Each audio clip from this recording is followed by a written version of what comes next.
Okay, so a question I got this week was about wellness initiatives in the workplaces. And so I want to talk about this. I think wellness initiatives are vital. I do. But I don't think asking a stressed workforce to do yoga or eat pizza or stay late or go on a night out is wellness. I don't think making them meditate during a work day is wellness. Wellness is different things for different people depending on what they're facing at work. And it's really important that we don't try to use like resilience or wellness as a band-aid for something that we're doing as a workforce or an organization. We need to be much more strategic than that. So wellness initiatives are only as helpful as they are helpful. It's that simple. If they are helping people improve their wellness, then it's a wellness initiative. If it isn't, but it looks like a wellness activity, it's still not wellness. So here's an instance. If I do a conflict management training and now your team experience greater wellness because they're dealing with things head on, assertively, effectively, then that's a wellness intervention. But if I come in and I teach them how to meditate and they're not feeling better for it, bar in that moment, then it's not a wellness initiative. It's like an hour's break to meditate.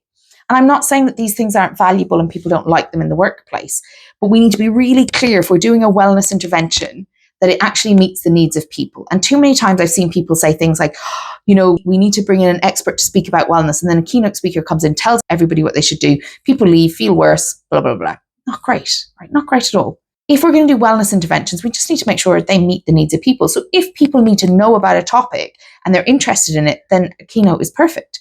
If people need to do something differently, then we need to think about what intervention would result in them doing it differently.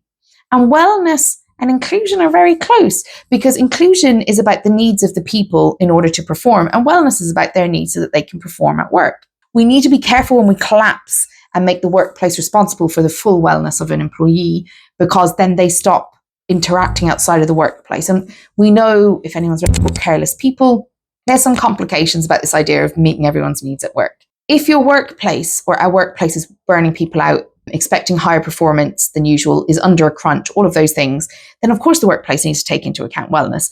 If their people are facing challenges that are impacting their well-being and they're still coming to work and performing, of course you need to think about wellness, because that helps them continue to add value to the workplace without you burning them out, whether that's that they leave the organization or become resentful and stay, whichever, end up in hospital. All these things happen. Wellness initiatives need to meet the needs of people. And so rather than coming up with wellness ideas, it's probably better to find out where wellness is being depleted from the workplace or in the people's lives and what you can do in the workplace that supports it. And so a wellness initiative is only as good as the impact it has and not the topic that it is, and not how good the event was or the speaking was or the pizzas were or the day out or the family day. It's only as good as the impact that it has. And so if we're going to do wellness initiatives in workplaces, let's make them needs-based. A bit like inclusion, let's make it needs-based so that it actually has an impact, but also so that you don't waste loads of money kind of like throwing random things at people, hoping something sticks. You could be very precise, very effective, have a better return on investment, and also people do better. One of the initiatives that I've recently fell in love with that I've noticed a couple of organizations do, and I'll be honest, it's managers and leaders who are working outside of policy and procedure. I'm not suggesting, I'm just saying I love it. Rather than just doing kind of like when they do overtime, getting it returned to them, which is normal because they've done the hours, they owe the hours back. I've heard of managers and staff saying, look, we have 2 hours wellness every month. And they've said in their own local teams, instead of going to that meditation or doing that thing, you can keep those 2 hours and go home early on a day, or you can keep that day instead of that workshop.